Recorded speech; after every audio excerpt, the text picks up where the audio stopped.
what is up guys, welcome back to Life on the Wrist. Hope you guys are doing well today. First off, I want to say a huge thank you for you guys allowing me to take a little bit of time off from uploading on YouTube and our articles that we upload on our website. It was a great little break from our upload schedule, but we are back. We are ready to go with some more watch videos. So I'm super excited to do that. If you didn't see yesterday, we released a podcast going over Swiss watch exports for July 2021. Later in the week, we'll have an article and a YouTube video for those, so stay tuned for those. But if you want to get that content now, you can head over and check out our podcast.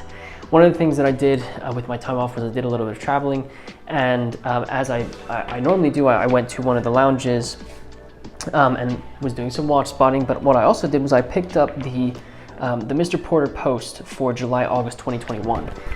So it's this magazine that Mr. Porter releases that has, it's called the Men's Style Destination. So they come out with a bunch of style related content in here. But one of the things that they actually had in this book was watches. Obviously, watches are oftentimes spoken in the same breath as men's fashion, and so obviously that was what I was looking at when I sort of turned the pages of this really cool sort of newspaper that they release. There was obviously on the back you can see this pretty interesting, pretty cool advertisement for Vacheron Constantin and one of their Patrimoine Traditionnels with a date at 6 o'clock. But there's an article in here where they talk about smaller watches, slim ticking. A small watch can make just as big a statement. And so what I thought I would do is actually we'll switch perspectives. I can show you sort of the watches that are in this magazine, but really focus on the article that they wrote. What's really cool is next to that, they actually talk about some of the smaller details that go into creating a watch movement. And so I thought I would kind of talk through the watches that they mention as great options for smaller diameter watches, and then also just pay a little bit of tribute to the really cool article that they had about watch movements and the pieces that go into it. So this is what we're going to be doing today. I will flip perspectives so we can get into that right now.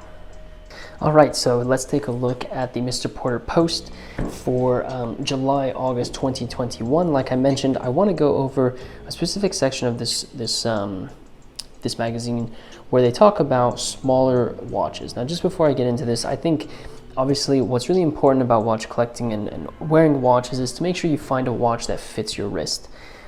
It's not great when you wear a watch that's a little bit too big, and it's also not great if you're wearing something that's a little too small, if that's not what really the taste that you want. I personally wear smaller watches, and I think smaller watches actually fit my wrist really nicely. I'm okay wearing something like a 30 millimeter dress watch from the 1940s if that's a watch that I think sort of fits with my style. A great example is if you look at my wrist here, I'm wearing this Le Coultre Memovox from the 1960s. This is a 34 millimeter watch that I think fits my wrist really nicely. So I tend to wear smaller watches, but I totally understand if this isn't maybe the size of watch that you're probably used to wearing, or something that fits the style of you.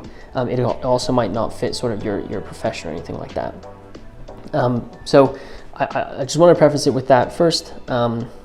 Anyway, getting into this magazine, there are some watches throughout this magazine. If you look at the back, like I mentioned, there's a really cool advertisement from Vacheron Constantin for one of their Patrimoine Traditionnels. As I mentioned, it's the one with the date at 6 o'clock. I think this is a phenomenal watch for you to pick up if you are looking for something a little bit dressier from Vacheron Constantin.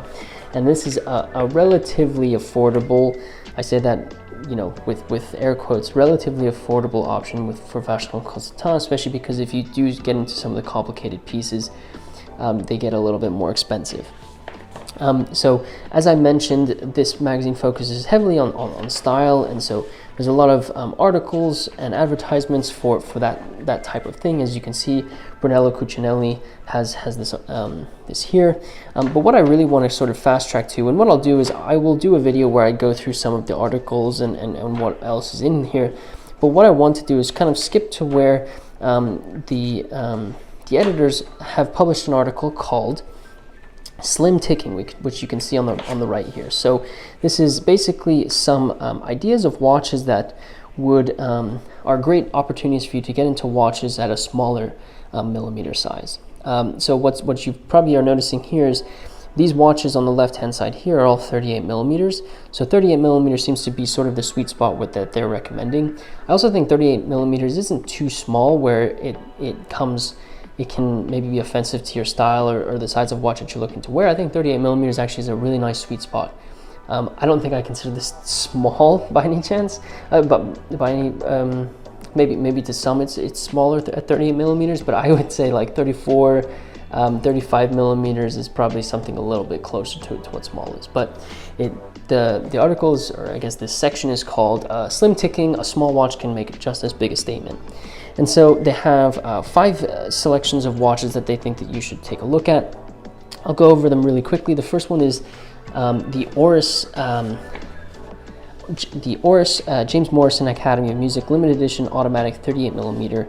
And so in this little section here, they talk about, oh, you probably know Oris from diving and pilot watches, but they actually create some watches that are a little bit more dressy. This is a limited edition piece, so I don't know if it's going to be very easy for you to find one of these, but this is a limited edition to commemorate an Australian trumpeter named James Morrison. It's a 38 millimeter piece with sort of a blue hue to the dial. A great sort of, I think a nice everyday sort of dressier piece that you can wear there. The second one is my personal favorite. This is the Zenith Chronomaster Heritage 146 automatic chronograph, 38 millimeters in stainless steel with a blue dial. Obviously, you can see here they kind of talk about how a lot of the popular chronographs are larger in size. They talk about how Patek Philippe's are actually getting a little bit bigger, and this one is a 38 millimeter option to a really phenomenal chronograph with a great movement, the El Primero movement.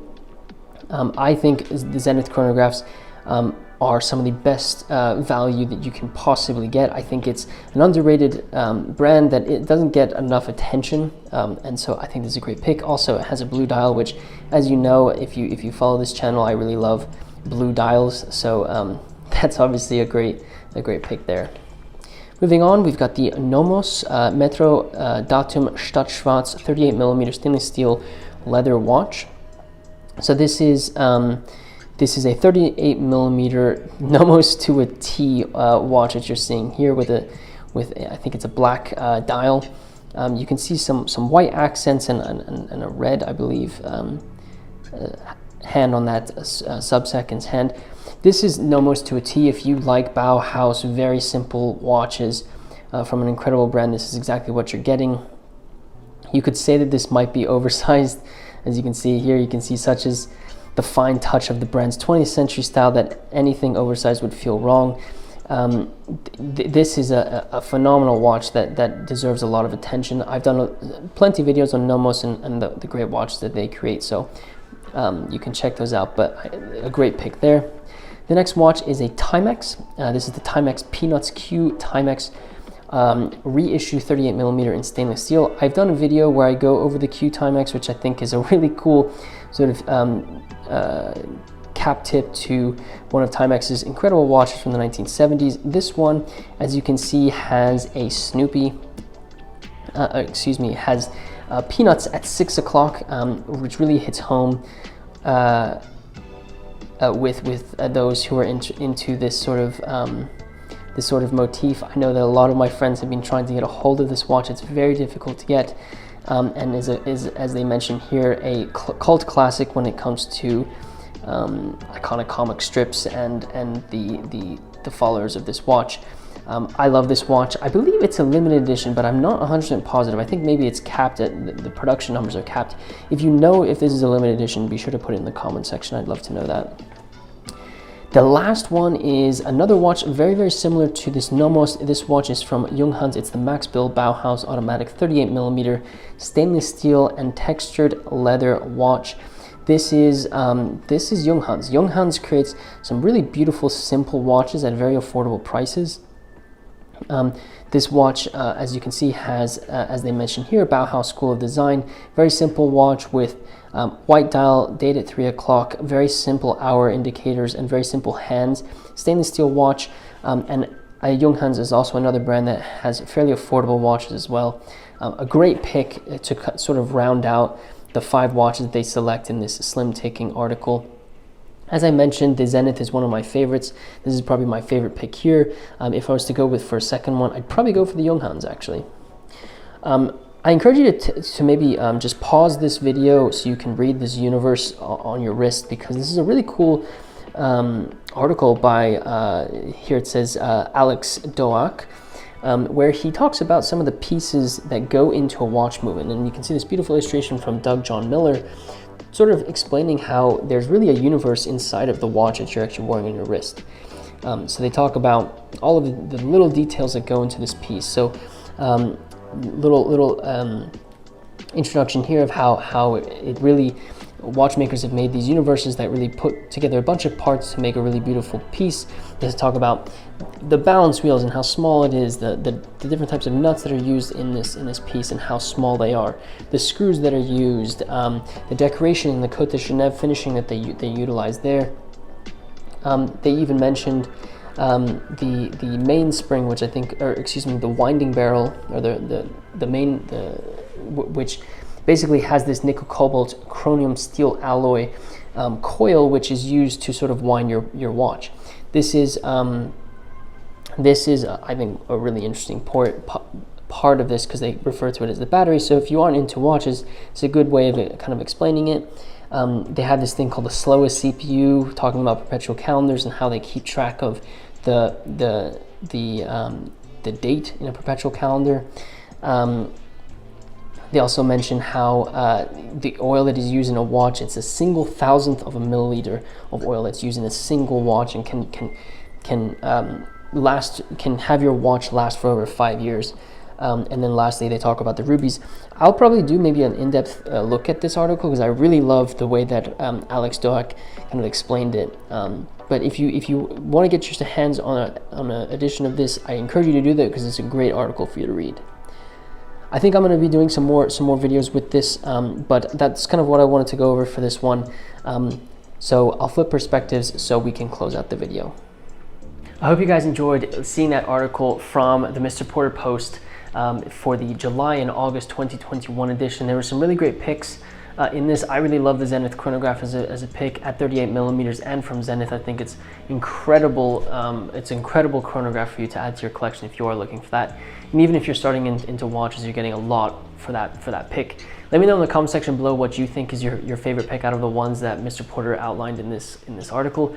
If you have any suggestions for smaller diameter watches, be sure to put those in the comments as well. If you are new to Live from the Wrist, be sure to subscribe to the channel if you like these types of videos. We create videos about watches, so if you like watches, you should subscribe to the channel, and make sure to turn on the notifications so you can be notified when we upload. Head over to our social medias if you want to follow us there, and you can head over to our podcast like I mentioned in the beginning of the video if you want some more content from us. We upload every Tuesday on our podcast, so be sure to check that out. If you wouldn't mind hitting that like button for us, it really does help us out with our YouTube analytics. And with that said, guys, thank you so much for watching this video, and until next time.